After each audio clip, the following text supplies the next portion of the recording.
Yo, what's going on, guys? Today I wanted to make a video that's a bit different from what I normally do. If you do watch my stream, you might have realized that I actually hit Immortal again while solo queuing.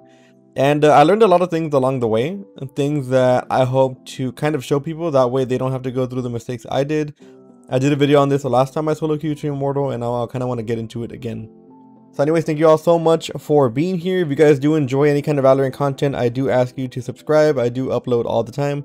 And I also have a TikTok that I will put the link in the description below. Anyways, guys, let's get into the video. Now, all the information I'm going to give you is just mainly going to be off the top of my head. Things that kind of stuck with me throughout my journey to Immortal. It's not going to be scripted. I'm not going to be like giving you PowerPoints, you know, on what I did and what I learned. I just really want to be like a conversation between me and you. Just to kind of show you like what a friend would tell you, you know, if you were trying to also rank up to Immortal. So the first thing I learned is that there's going to be games you're going to be able to do nothing about. And what I mean by that is that as much as you try, as many kills as you get, as much as you try to calm your team, there's going to be games that are going to be unwinnable. And I'm not saying this in a negative mindset. I'm not saying that it's not possible for you to win, that you don't have the mechanics or the brain power to outsmart these opponents. I'm saying that sometimes you're going to have teammates that either are having a bad game, which is perfectly fine, everyone does it, or you're gonna have teammates that are throwing, people that go AFK, hackers. And the main problem with this is that you can't let it get to your head, because for the longest time I had the worst luck. So a little backstory before I go more into this detail. I had 14 chances last season to be Immortal, and okay, so I had 4 promotional games, 4 games that I could have gotten Immortal in, and I never got it. And for those games I tried my best. I sat up, I played extremely well in 13 out of those 14 games, meaning I dropped at least 20 to 30 kills in those 13 games. I had one game where I played really bad, but beside the point. What I mean is that I had people that went AFK. I went against 2 hackers during 2 of my promotional games, and I had teammates that just played bad, and I let it get to me. And for that reason, I feel like I didn't deserve to get Immortal again that season, because of how much it affected me. You have to realize that not everything that you do can be in your control. Sometimes you're going to have games that you cannot control, and as much as you try, as much heart as you have, you will not be able to win that game because of the variables around you. And the faster you realize that sometimes it happens, the faster you can kind of move on and try to get Immortal. And the same can kind of be said for what you think of your rank. I didn't get Immortal last season, and I was really upset by it. I feel like it really got to me, and I feel like it didn't have to be that way. I kind of let it consume me on how much, since I've gotten it before, I know that I was capable of getting it again. Not only that, but I was in a lot of Immortal lobbies, and I kind of like pop off when I'm in a Immortal lobby. So I know that I deserved it, but I never got it. And it affected me. I got really upset during some streams. And we know, as much as my chat tried to support me, I know sometimes it kills the vibe. And if you lose a promotional game and you don't get, the rank you want, sometimes it can kind of leave a sour taste in your mouth. And you end up playing, not necessarily tilted, but you kind of play in a negative mindset the entire night. So you have to realize that the faster you have fun, the more you try to forget about the ranks you do. You have fun with the people you meet in your games. Whenever I join a game, I kind of talk to people like they're my friends. I don't always think of it like, okay, we're here to do business, we're here to do, a competitive game. No, I don't think about it that way anymore. I talk to people, I have fun with them. Sometimes we win, sometimes we don't, but you realize that the more fun you have and the kind of more positive mindset you bring to your team, the more likely you are to win. And it's not until I realized that I actually got Immortal. Okay, before that I didn't get it. So that is a huge thing that you have to carry with you. Hopefully you don't have to learn it as late as I did, because it took me a good while to understand that, but it's a very, very important thing to learn. Okay, so now that the whole mindset thing is over, we're going to get into a little bit on the gameplay. I think the single most important mechanical aspect that I learned that helped me get to Immortal was Counter-Strifing. Counter-Strifing, I know you're going to hear in every single tutorial, guide, or anything Valorant related, but I cannot tell you enough how important Counter-Strifing is. The second I got that into my muscle memory, the second that I started to Counter-Strafe without really thinking about it, was the second that I saw my gameplay pop off. I will tell you, and I am 100% serious, the second you learn Counter-Strafing and you learn it effectively and it becomes a part of your muscle memory to the point where you don't have to think about it anymore, is the second that you will start ranking up from where you're at. Trust me, if you are just one of those people that just immediately peek, crouch, and spray, that is the main reason why you're not ranking up, or the reason why you're losing a lot of your gunfights. Counter-Strifing is a must, and I will forever die with that. I kind of want a shirt that says Counter-Strifing on it because that is how important it is. If you do not know how to do this, if you feel like it's a little bit too overwhelming for you to learn, I suggest that you take some time out of your day, and instead of practicing your aim training for a little while, you can switch it out and try to practice some Counter-Strifing, and trust me, it will make a world of difference whenever you get it down. Another thing that I learned is how to match the energy of the enemy team. A lot of the times whenever you go up against teams that you know might be like smurfing, or they might be a stack, and they're really like confident in their ability, they communicate, they kind of know where you are at all times because they're really like calming correctly. People have the tendency to play really back, or they play really safe, thinking that you kind of get the mindset that people know too much, right? Like you think, okay, I want to do this, but I'm not going to do it because they probably know that I'm going to do it. But that's not the case, okay? When you're playing against people that are really good, or really working together, they're still people. They still make mistakes, okay? They're not aimbots. They're not, you know, machines. They make mistakes. And that lack of confidence is what's going to cost you the game, because that's what they expect you to do. Whenever I fully stomp a team and we're up like 8 rounds, for example, I expect people not to push me. I expect people to play scared and to, you know, to kind of panic. And that's what people expect out of you. So you have to learn to match the energy of the team. For example, if you get rushed on A by the enemy team like 3 times in a row, then match it, man. Like, you know, be confident in your ability to play. If you have your mechanics down, there's no reason why you should not be confident in your ability to kill them. You have to try to match it. If they're playing, you know, a little bit back, maybe you can play a little bit back, or you can try to like counter their play style by playing fast. But the whole point is to not be scared of teams like that, because there's been times where the second I change up my gameplay, the second that I actually try, and I'm kind of like, fuck it, I'm just gonna like full trust my aim, full trust my ability in this game to be able to take these raw aim battles, I do it. And this kind of like gameplay kind of rubs off on your team. So if they're not playing that way and you start playing that way, and they start seeing you get killed, or maybe even not winning the round, like they'll see you get a kill or two and they're like, wow, like this guy's actually doing something, right? I can do it too. And the second you win a round or two, your team's gonna start getting just motivated. And trust me, it can change the tides of a game. Now, moving on from this, we're going to talk about how you should play certain rounds depending on the eco of the enemy team or how they're playing.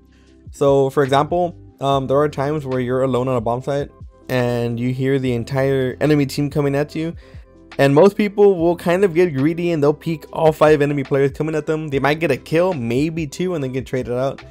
And that just, anytime you get traded on defense and you're defending, it's bad, okay? Because the enemy team is attacking, so they're going to have a man advantage whenever they get onto site. So you have to learn how to play certain rounds without people commenting to you. So let's say, for example, I'm holding A on Haven, right? And I'm by myself, you know? I notice that I'm by myself. I have to be aware of that. And I hear all 5 people rushing site. The smart thing for me to do is to back up, you know, let them have site, and we'll play retake. It is not smart for me to peek an entire team because I'm most likely not going to benefit from that. And that is a big mistake that a lot of people make. Even in high Immortal games, I see, you know, when I'm attacking and there's 5 of us rushing down A, I see 1 defender peek us and he might get a kill, but like if he gets traded out, that's it. We have the bomb site for free. The same can be said for eco rounds. Say the enemy team is defending and they're on eco, right? All they have is like sheriffs and stingers. It is better for us to push together and not allow them to get a gun. If 4 of us push A and 1 of us starts to lurk, you know, around C and they get killed, then guess what? The defender on C has a gun and he's going to use it to retake. And while he might be the only one with a gun, it's going to make the retake a lot more possible for them. You have to understand these things, and people aren't going to tell you, you know, you might have a teammate that tells you on occasion, like, hey, don't push up, don't give him a gun or whatever. But you have to be aware of these things. If they're defending, if they're ecoing, you have to know not to push them, to play angles, to play range. And of course, people make mistakes. I make it too, you know, sometimes I forget that they're egoing and I push up, or I hide in this dumb corner where, you know, their specters are, you know, at an advantage. But with time and the more you play, the more you start to realize these things and the less you throw.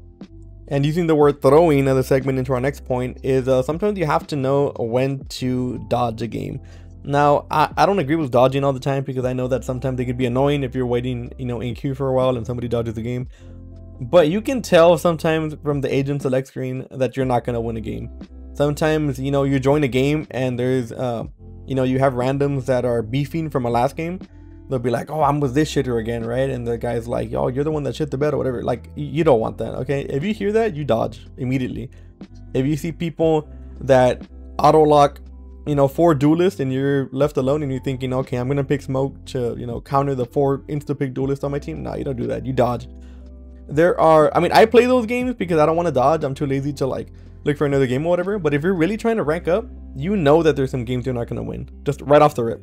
Whether it be the personalities of your teammates, whether it be the agents they select, whether it be you know, anything, the beef they have from the last game. And it's not toxic to dodge because you don't want to play in an environment like that. You know, you're not forced to play the game. If you don't want to play with those people, or if you feel like something's kind of off, then you don't play it. It's not a problem. Just know that you might get, you know, a penalty if you do it enough, which I don't, you know, I don't suggest you do. But once in a while, dodging a game that you know it's going to be a loss, I mean, there's nothing wrong with that. Now, if you do get into a game where people are like toxic or they're being like annoying, it's not bad to mute people. There's a lot of times where people get tilted and they leave the comms on thinking that, oh, okay, if I mute this guy, he might give me information that's going to be like necessary. That's why I don't want to mute him, but he's being super annoying. Trust me, 100% of the time, it is better that you mute them.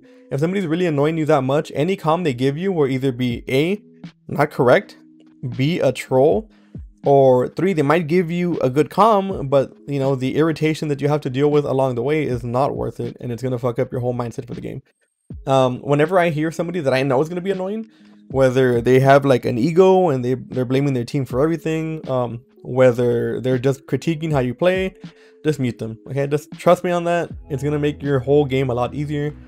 A lot of the times if they're being annoying to the whole team, I just tell the whole team like, hey, just mute this guy. Like, it's fine, it's whatever. And whenever I do that, I kind of like make it easier on myself. The game's a lot easier. I'm not stressing, and a lot of the time they can even perform a lot better. All right, so say you have really good teammates and you know everything's going fine. What makes a Plat 3 player different from an Immortal player or a Raging player? It's not always mechanics. There's some Plat players that have really good aim or have really good game sense. A lot of the time they can be communication. You have to learn how to communicate properly. You have to learn how to not block comms. You have to learn how to not whine on the mic whenever you die. For example, if you get killed, you don't want to be on the mic like, oh my god, like, you know, how annoying that this guy running headshot me. Okay, like, you can complain, but just don't do it on the mic where people can hear you, because it's going to be super annoying. And they might not hear some important information that they're, you know, getting on their headset. You have to learn how to be super precise with your communications also. So if somebody is flanking or you get killed somewhere, you can be like, hey, I got killed here. He's this much health. He might be going here. Or I saw him going here after I died. Also, you also want to communicate if you see any like spots that are not being watched. For example, say you're defending on Haven and nobody's watching garage and nobody notices. You can be like, hey, to the guy on C, you know, watch out your garage. Nobody's on that. Nobody's watching that. And small things like that can make a difference, because instead of the guy on C focusing on C long and just kind of putting all his attention there, he can kind of get into a position where he can watch both angles and not be, you know, exposed to one. Things like that can make a huge difference, because one kill that you can save with a good communication is going to be worth an entire like round. You can win a round with one person living and not dying. Like, it's insane. So you want to make sure you tell the damage you do, exactly where people are, where you saw them going. If you hear a footstep, you know, like a slight footstep somewhere, you calm it. It doesn't matter if you don't think it's important, you calm it. Sometimes, you know, I think to myself, I hear a footstep randomly and I don't comment because I'm too into the game and I'm trying to focus, like making sure they don't rush me. I'm trying to like be prepared mentally. But trust me, that can make a world of difference for anybody else on your team. There can be someone like trying to flank that you don't realize, and like that footstep will let them know that someone's around them or something. Like, just calm everything, be super precise, and try to keep a good positive attitude. Don't critique people in a very negative way either. If we see somebody that whiffs a shot, don't be like, oh, how did you miss that? Nah, dude, you gotta hit him with the oh, nice try, bro, that was close, or like, you know, something like that, man. Just try to keep the comms positive also. You can critique people. Constructive criticism is never bad, especially if people are trying to improve, but you gotta make sure you do it in the right way. Don't be toxic. And the last thing I want to talk about today is not being afraid to queue whenever you think that you're gonna get demoted or whatever. So like, for example, there was a few times where I know that there was a chance I could lose my Diamond 3, and you know, I went from, you know, a game off Immortal to Diamond 2 to a game off Immortal to Diamond 2. I think I was even Diamond 1 at some point, and I didn't want to play because I don't want to get demoted. You know, I'm, you know, at 0% on Diamond 3, and I'm like, fuck, I really don't want to be Diamond 2, so like I don't want to play. But don't think of every game as like a promotional game or like a rank up game, or you know, just for elo. Try to think of every game as a way to improve. Don't be afraid to play ranked. You know, if you want to wait for somebody to play with, like a duo or a 3-stack, then that's fine. But don't be afraid to lose your rank, because you're just improving every time you play. You got to remember that this game is just to have fun. Whether you get your rank or not, you're supposed to be enjoying the game. So have fun with it. Don't be afraid to queue ranked just because you think you're gonna lose your rank. And if you grind enough and if you practice enough, you'll get there. You just got to be like, trust the process and just practice and put your all into it. And I'm sure you can reach any rank that you really want.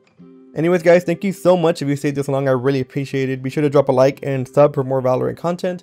I know this video is a bit different than the other ones, but I kind of wanted to give my 2 cents on the matter, on things that I don't want you to go through, things that I learned that I hope that you learn a lot faster.